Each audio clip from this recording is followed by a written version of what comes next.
I'll tell you what she's trying to achieve. Okay. I call the Honourable David Parker. Mr. Speaker, the last speaker said didn't know what was trying to achieve, wouldn't make any difference, but would somehow inhibit the development of the electricity industry. Mr. Speaker, there's some inconsistencies there. Mr. Speaker, the world does face a challenge from climate change, and climate change is caused by greenhouse gas emissions, and the increasing concentrations of greenhouse gas emissions in the atmosphere are probably the largest environmental threat that we all face in the world collectively. Emissions come from three main sources, or four main sources really: electricity production, transport, industrial uses, and in New Zealand agriculture. And they're all hard to fix. But the easiest of them to fix in New Zealand is your emissions from electricity. And if New Zealand, a country that is as rich in renewable resources as we are, can't fix that part of the problem, there's very little hope that the world will. And if there's very little hope that the world will, that's a pretty depressing outcome that we leave for our children and grandchildren. It doesn't have to be that way. Instead of having this sort of depressing vision as to whether we can get there, we on this side of the fence think we should take meaningful steps for doing it. Now, I was part of the government that put this in the original legislation at the time carbon pricing was introduced. And why did we do that? Because we knew that it was very affordable for New Zealand to go down a renewables path rather than a fossil fuel electricity generation path. But we also were suspicious that a price on carbon didn't give you the certainty that you'll get there. And that's why we put this in the original legislation. And we were right, because what's happened to the price of carbon since is that it's gone down below any expectation, in part because of poor policy choices by this government, but also in part because of what's happened overseas. So, Mr. Speaker, the price on carbon is not an inhibition on the development of fossil fuel alternatives, or it's not nearly as significant an inhibition as it was, or as it may well be again in the future, but it isn't now.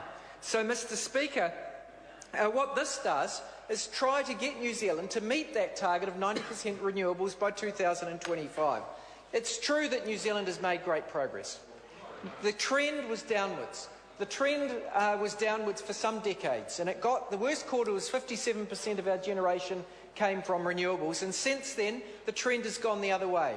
And that was caused by a myriad of measures taken by the last Labor government, including carbon pricing, a national policy statement onto the RMA to make renewables easier to consent, transmission upgrades, government policy statement under the New Zealand Energy Strategy, lots of other initiatives, all of which combined to get the industry going in the right way, including the signal that was originally in the legislation in respect of future thermal generation. Mr. Speaker, New Zealand can get to 90% renewables by 2025, but there is a significant risk that if you've got gas, sorry, not you, Mr. Speaker, that if an industry participant... Thank you.